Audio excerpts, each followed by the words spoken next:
요즘 전기차 보조금 관련 내용이 계속해서 업데이트되고 있습니다. 보조금 개편 내용뿐만 아니라 보조금 변화에 따른 전기차 가격 변동에 대한 내용까지 바뀌고 있는데, 결론부터 말씀드리자면 저렴한 전기차를 기다리던 분들은 지금 사면 후회할 수도 있을 것 같습니다. 왜냐하면 내년부터 반값 전기차가 쏟아질 예정이거든요. 지금은 국산 전기차들 시작 가격이 5천만원대잖아요. 그런데 앞으로 이 가격이 절반 수준으로 전기차가 쏟아질 예정입니다. 이미 공개된 차들도 있습니다. 어떤 차들인지, 그리고 이게 차주들한테 끼칠 영향까지 쉽고 빠르게 정리해드리겠습니다. 고장 진단, 결함, 내 차 운행 기록까지 모든 걸 한 번에 정리하고 싶을 때 인포카.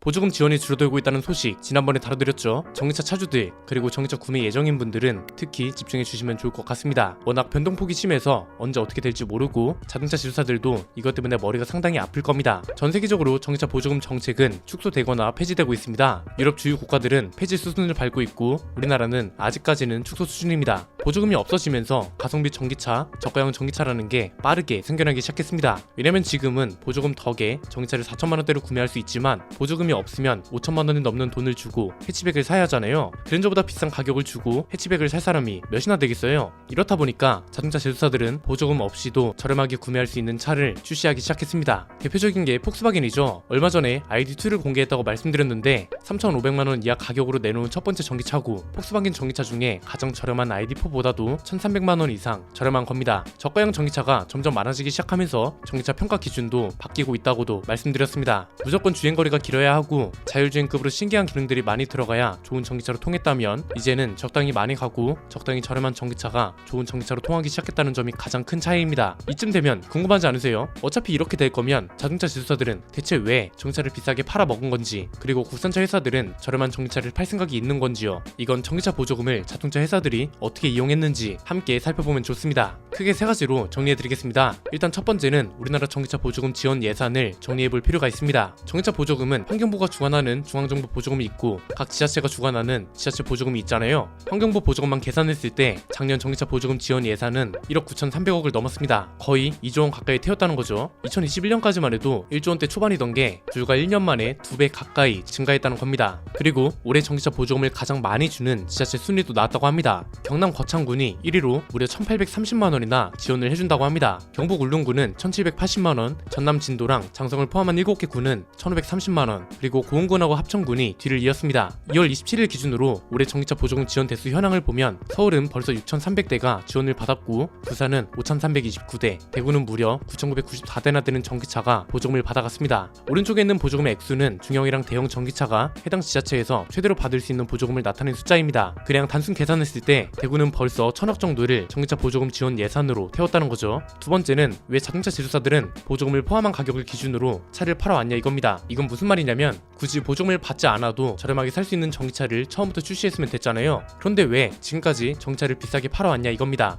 이유는 간단합니다. 자료를 하나 볼까요? 이게 뭐냐면, 전기차 차종별로 받을 수 있는 중앙정부 보조금을 쭉 정리한 건데, 현대차 전기차는 최대치인 680만원을 받을 수 있고, 기아도 마찬가지입니다. 수입차 브랜드들은 직영 서비스센터 같은 조건에 충족하지 못해서 중앙정부 보조금을 최대치로 받지 못합니다. 자, 이건 반대로 말하면 뭔가요? 국산차 회사들은 이 보조금 액수만큼 전기차를 더 비싸게 팔아도 된다는 거죠. 그냥 쉽게 말하면 이런 겁니다. 아반떼 원래 가격이 2천만원이에요. 그런데 정부가 보조금을 2천만원이나 지원해준대요. 그러면 제조사는 아반떼를 4천만원에 팔아도 소비자는 보조금을 2천만원이나 받는 거라서 원래 가격인 2천만원으로 살 수 있는 거고, 이렇게 되면 수요는 유지가 되겠죠. 대신 소비자가 내는 돈에 정부 보조금까지 자동차 회사 입장에선 매출로 잡히는 거잖아요. 이렇게 되면 자동차 회사는 2천만원짜리 차를 4천만원에 팔아도 4천만원이라는 매출을 고스란히 올리게 되는 거니까 비싸게 팔지 않을 이유가 없는 겁니다. 이걸 나쁘게 해석하면 정부랑 제조사가 부당한 이익을 취한 거라고도 볼 수 있습니다. 그런데 이건 전기차 보조금 취지랑 완벽하게 부합하는 거라 이렇게 비판할 수는 없습니다. 전기차 보조금의 취지는 뭐라고 말씀드렸나요? 정부 입장에선 전기차 보급 대수를 늘린다는 목표를 위해 지원해주는 거고, 제조사 입장에선 새로운 기술을 개발하는 거다 보니까 연구 개발비를 정부로부터 지원받는 개념이라고 했죠. 보조금만큼의 금액을 더 비싸게 팔고 많은 마진을 남겨서 연구 개발비를 더욱 쉽게 충당할 수 있는 구조, 여기에 정부 차원에서는 친환경차 보급 정책 목표를 달성하기 위한 수단이라고 가격이라고 이해하면 되는 겁니다. 그래서 지금 상황도 어떻게 이해하면 되냐면 전기차 가격은 비싼 게 아닐 수도 있는 거죠. 표시 가격이 아니라 보조금을 포함한 가격이 그 전기차의 원래 가격이다, 이렇게 생각하면 쉽습니다. 이렇게 되면 아이오닉 5나 EV6도 동급 내연기관 차랑 가격이 비슷하잖아요. 시작 가격이 5천만원 초반대인데 보조금 평균이 1천만원 정도니까 원래 가격은 4천만원 정도인 거죠.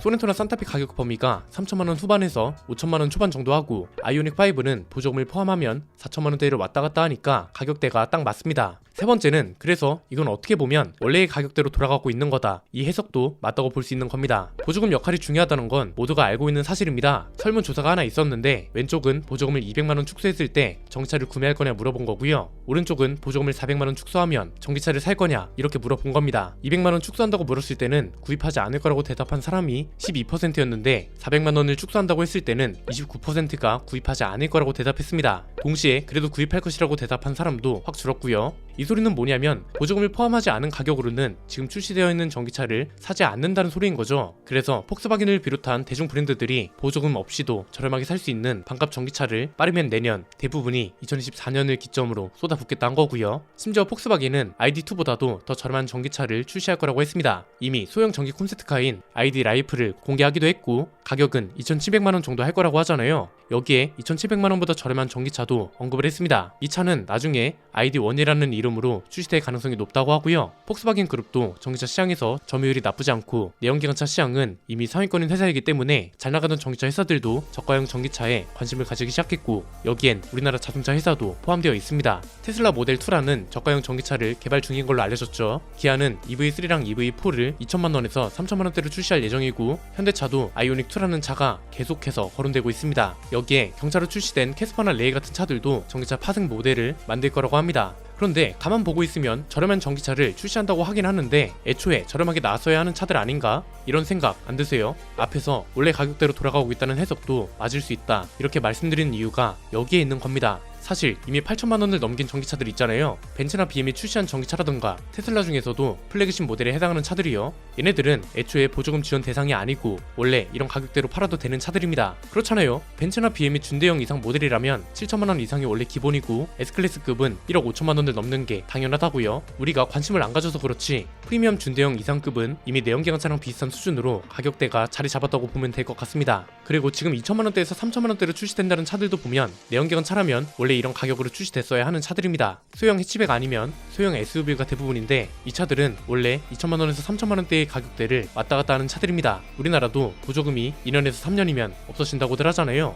이 보조금이 없어짐에 따라 가격 조정이 되는 건 지금 팔리고 있는 대중 브랜드 차들, 그 중에서도 중형급 전기차들이라고 보면 될 것 같습니다. 아이오닉 5 같은 차들 보면 프로옵션 모델 가격이 6,600만원을 넘습니다. 보조금을 제외한 가격이라 해도 그랜저 풀옵션보다 비싼 거고요. 보조금을 반영한다 해도 5,600만원에 달합니다. 테슬라도 처음에 모델 3를 고급형 전기차로 소개하면서 5천만원대로 출시했는데 가격을 엄청나게 올렸잖아요. 그래서 보조금이 사라지게 되면 원래 비싼 프리미엄급 전기차들은 지금이랑 가격이 크게 다르지 않을 가능성이 높고 이제 막 출시를 알리기 시작한 저가형 전기차들도 출시 목표 가격이랑 비슷하거나 조금 더 저렴한 수준일 거라는 겁니다. 보조금이 사라지면서 변동폭이 가장 클 차는 지금 팔리고 있는 중형급 전기차들이라고 볼 수 있겠습니다. 이 차들이 보조금을 활용해서 마진을 크게 남길 수 있도록 도와주는 수단으로 활용된 것도 사실이기 때문에 보조금 영향권을 벗어나면서 많게는 1,000만원까지도 가격이 떨어질 수 있지 않을까 싶습니다. 이미 시장 움직임이 그런 상황이라 따라갈 수밖에 없을 겁니다. 오늘 내용은 여기까지입니다. 내용이 유익하셨다면 구독과 좋아요, 알림 설정 부탁드립니다. 지금까지 저는 안피디였습니다. 감사합니다.